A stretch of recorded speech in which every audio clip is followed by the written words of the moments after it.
ಹಾಂ, ಏನು ಸಂತೋಷ್, ಅಲ್ಲೇನು ನಡೆದಿದೆ? ಇಲ್ಲ, ಬಹಳ ಬಿಗಿಯಾಗಿಬಿಟ್ಟಿದೆ. ನಾನು ಸಂತೋಷ್ ಮಾತಾಡೋದು ಸರ್. ಇದು ಬಹಳ ಬಿಗಿಯಾಗಿಬಿಟ್ಟಿದೆ ಮನೋಜ್. ಅಜಿತ್ ಅವರೇ, ಇದು ಬಹಳ ಬಿಗಿಯಾಗಿಬಿಟ್ಟಿದೆ.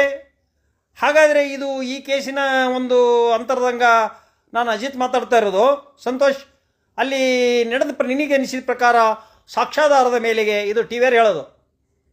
ಟಿ ವಿಯರ್ ಹೆಂಗೆ ಹೇಳ್ತಾರ ಅಂತ ದರ್ಶನ್ ಕೇಸಿಂದ ಹೆಂಗೆ ಹೇಳ್ತಾರೆ ಇವರು, ಅದು ನಿಮಗೇನು ಅನಿಸ್ಬೋದು? ಇಲ್ಲ, ನಾನು ಸಂತೋಷ ಹೇಳ್ತಾ ಇದ್ದೀನಿ, ಇಲ್ಲಿ ಸಿಕ್ಕಿರ್ತಕ್ಕಂಥ ಮತ್ತು ಪೊಲೀಸರು ಹೇಳ್ತಕ್ಕಂಥ ಮಾಹಿತಿ ಮತ್ತು ಸಾಕ್ಷ್ಯ ಆಧಾರದ ಮೇಲೆ, ವಕೀಲರ ವಾದ ವ್ಯವಹಾರದ ಆಧಾರದ ಮೇಲೆ, ಸಾಕ್ಷ್ಯಾಧಾರಗಳು ಅದರ ಆಧಾರದ ಮೇಲೆ ಹೇಳಬೇಕು ಅಂದರೆ ಈ ದರ್ಶನ್ ಅವರಿಗೆ ಬಹಳ ಗಂಭೀರವಾದ ಆರೋಪ ಇರೋದರಿಂದ ಜೀವಾವಧಿ ಶಿಕ್ಷೆ ಆಗ್ತದೆ ಅಂತ ಹೇಳಿ, ಜೀವಾವಧಿ ಶಿಕ್ಷೆ ಆಗಬಹುದು ಅಂತ ಸಂತೋಷ.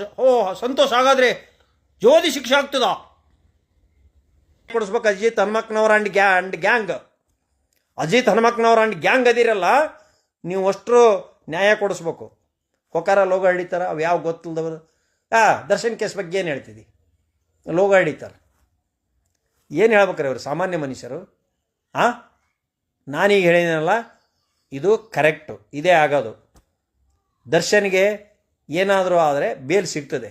ಚಾರ್ಜ್ ಶೀಟ್ ಆದಮೇಲೆ ಬೇಲು 100% ಸಿಗ್ತದೆ. ಈ ಟ್ರಯಲ್ ಕೋರ್ಟ್ನಲ್ಲಿ ನಡೆದಿದ್ರೆ ಹೈಕೋರ್ಟ್ನಾಗ ಸಿಗ್ತದೆ, ಹೈಕೋರ್ಟ್ನಾಗ ನಡೆಯಲಿ ಸುಪ್ರೀಂ ಕೋರ್ಟ್ನಾಗ ಸಿಗ್ತದೆ, ಹೆಚ್ಚು ಕಡಿಮೆ ಆಗ್ತದೆ. ನಾಳೆ ನಾಡ್ದ ಬೇಲ್ ಹಾಕ್ತಾರೆ ಅವ್ರು ಲಾಯರ್.